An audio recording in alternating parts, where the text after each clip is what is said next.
শ্রম ও কর্মসংস্থান মন্ত্রণালয়ের দায়িত্ব পাওয়ার পর প্রথম দিনেই সাভারের রানা প্লাজায় ক্ষতিগ্রস্ত শ্রমিকদের সাথে মতবিনিময় করে সংশ্লিষ্ট দপ্তরের আনুষ্ঠানিক কার্যক্রম শুরু করেন শ্রম ও কর্মসংস্থান উপদেষ্টা আসিফ মাহমুদ সজীব। আমি আপনাদের থেকে আসলে শুনতে চাই সেই সময়ের আপনাদের অভিজ্ঞতা এবং তৎপরবর্তীতে আপনারা কতটুকু সরকার থেকে সহযোগিতা পেয়েছেন। রানা প্লাজার দুর্ঘটনায় এখনো কোনো আর্থিক সহায়তা পায়নি বলে অভিযোগ করেন বৈঠকে ক্ষতিগ্রস্ত শ্রমিকরা। স্যার আমাদের কাছে হিসাব দিয়েছেন স্যার যে রানা প্লাজা ক্লেম অ্যাডমিশনতে আমাদের টাকা দেওয়া হয় স্যার টাকা নাই কিন্তু চিঠি আছে স্যার আমাদের কাছে স্যার চিঠি দেওয়া হয়েছে কিন্তু টাকা দেওয়া হয় নাই স্যার। এনাম পরে আবার হলো কি 5 বছর পর উনি রানা প্লাজা শ্রমিকদের চিকিৎসার কথা সব বললো কিন্তু শ্রমিকদের 1 টাকা কোনো চিকিৎসা দেয় নাই, কোনো ক্ষতিপূরণ দেয় নাই।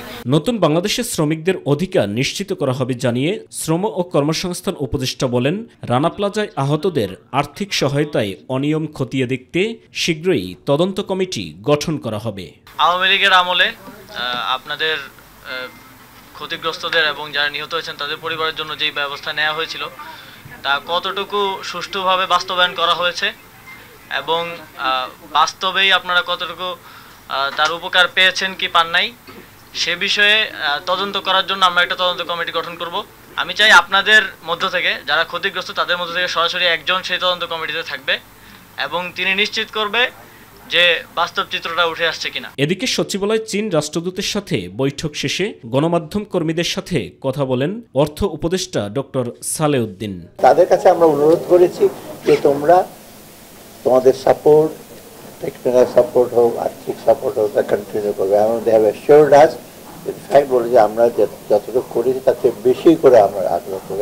1000 টাকা নোট বন্ধের বিষয়ে নানা আলোচনার পর নিজের অবস্থান জানান তিনি। এই প্রসঙ্গে বলি অনেকে আমার কাছে আসছে এই 1000 টাকা দিয়ে দেন কোথায় রেখে দিচ্ছে, এইগুলো সহজে এই সমস্ত ডিসিশন নেওয়া যাবে। এর আগে চীন বাংলাদেশ অতীতের মতো একসাথে কাজ করবে বলে জানান বাংলাদেশে নিযুক্ত চীনের রাষ্ট্রদূত। All know that China welcome this interim government. We wish and support this interim government. Saidur Rahman Abir, my TV, Dhaka.